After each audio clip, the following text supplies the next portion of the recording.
July 15. I am Vicky. I'm Barbara. And this is Simon Says. Hey Vicky, where are we right now? We are now here at the Rutherford House. Have you ever been to here before? It is a great place to learn about Alberta's history. Last week, we had a fabulous time studying about Alberta's history, and visiting Rutherford House was one of those options. It is a historical home here on the U of A campus. Built in 1911, this was the home of the first Premier of Alberta, Alexander Rutherford.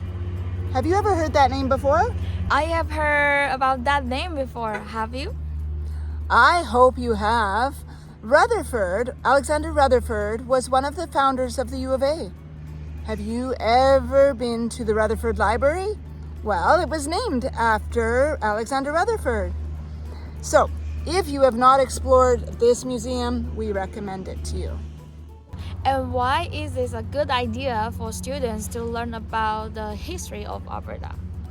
Well, that's an important discussion we were talking about last week, and I want students to really reflect on why we should learn about the history of the place in which we're studying. Let's hear what the students say. So I think as a student, it can help us to know this place better, and also can improve us in the cultural awareness, and maybe the most important point that is can know the indigenous people better. Students should know about the Canadian history because they will meet with other Canadian classmates. Thanks for sharing, everyone. And yes, I agree. Learning Alberta's history is important. But so is learning about the modern festivals happening here in Edmonton. Absolutely. So last week we checked out the Street Performers Festival. It was fabulous. But in case you missed it, what's happening this week, Vicky? So the Taste of Edmonton is going to start this week.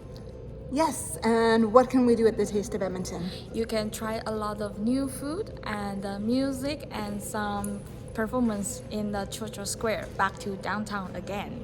Perfect. So if you want to enjoy another festival here in Edmonton, join me for our Friday adventure. We will head to Churchill Square to check out the Taste of Edmonton.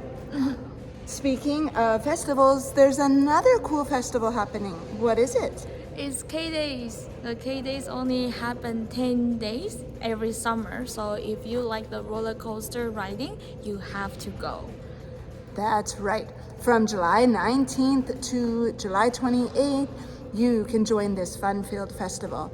We're going to share a link with you via email for discounted tickets. So if you want to go with your friends, use the link we share to get more affordable prices at K-Days. Yeah, and then I will share all the information and links to you through the email on Monday. That sounds like there are so many things happening this week. And what about the SEC, Barbara? Well, on Monday, come help us finish the Go tournament. Yeah, and or if you want to have extra help, come to Ask Barbara. That's right. And what about Tuesday? What are we doing? Tuesday we are going to play Kahoot, and there are only 3 more weeks of the Kahoot, so we will see who will be the final winners. On Wednesday, we have our regular seminar. Please remember to bring the pictures you took last week from your homework. Maybe you visited River Lot 11 or you came with us to the art gallery. Make sure you bring those pictures of yourself and your favorite piece of artwork. You will need them as we build a presentation on Google Slides this week in the seminar. And on Thursday is our conversation club. So again, we will have our conversation club down to the 4th floor. Excellent. And of course, Friday, please sign up for our adventure so that you can join me as we explore another excellent festival in Edmonton. Yes. Have a fabulous week, everyone. And this was Simon Says.